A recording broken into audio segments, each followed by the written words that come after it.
大家好，我是鸟鸟。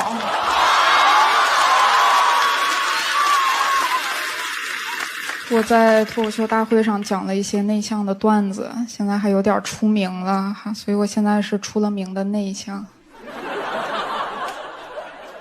以至于别人看到我参加聚餐都会跟我说：“你竟然来了。”我说：“是啊，不是你邀请我的吗？”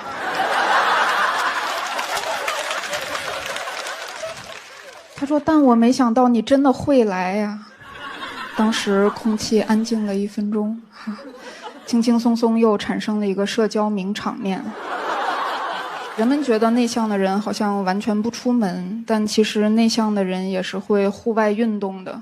有一次我去玩飞盘，网友说竟然连鸟鸟都去了，我觉得很奇怪，飞盘狗都能玩。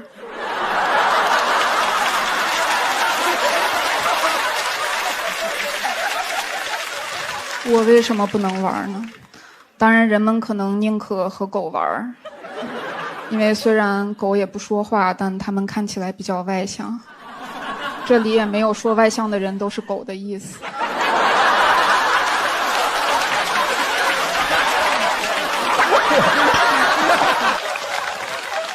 还有一次在健身房，我练得满脸通红，面目狰狞，突然有个人走过来指着我说：“他是鸟鸟，他是鸟鸟。”当时我就想，糟糕，被发现了。但我灵机一动，突然大笑，我说：“哈哈哈哈，没错，我就是鸟鸟。”那个人说：“对不起，是我认错了。”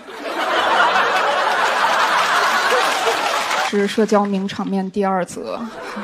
我觉得内向的人社交之所以困难，是因为大家对内向还有一些误解。在一些人的理解里，我好像都不能快乐，不能笑得很大声。如果笑得大声，人设就破了。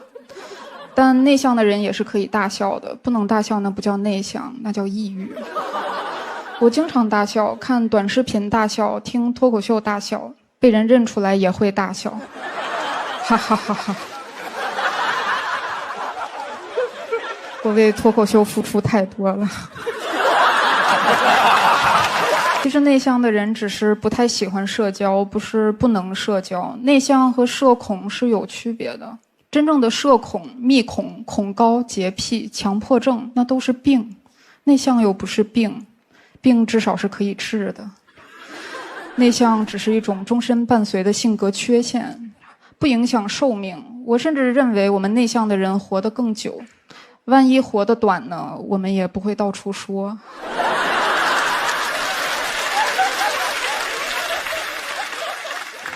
有人问我说：“你希望别人怎么对待你们呀？”我说：“你把我当正常人就行了。”有时候外向的人和我说话也会有点小心翼翼，我心里就有点生气。说好的外向呢？怎么遇到内向的人就不会说话了？我内向还是你内向啊？托布花托总在书里写他小时候也很内向，但后来他明白，和人沟通不是说话越多越好，关键在于是否让对方觉得你在倾听他。技巧高超的人，即使一直说也能完成一场社交。原来这就是内向者的技巧，我以为这是内向者的症状呢。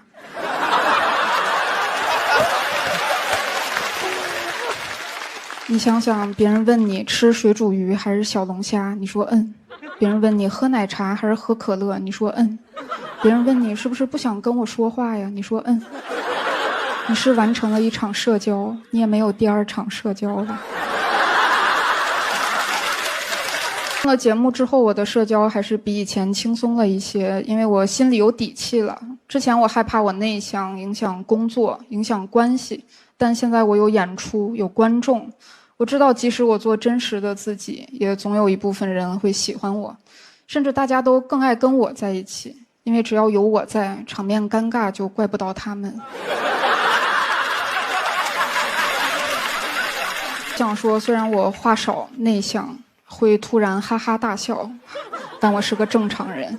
谢谢大家，我是正常的鸟鸟。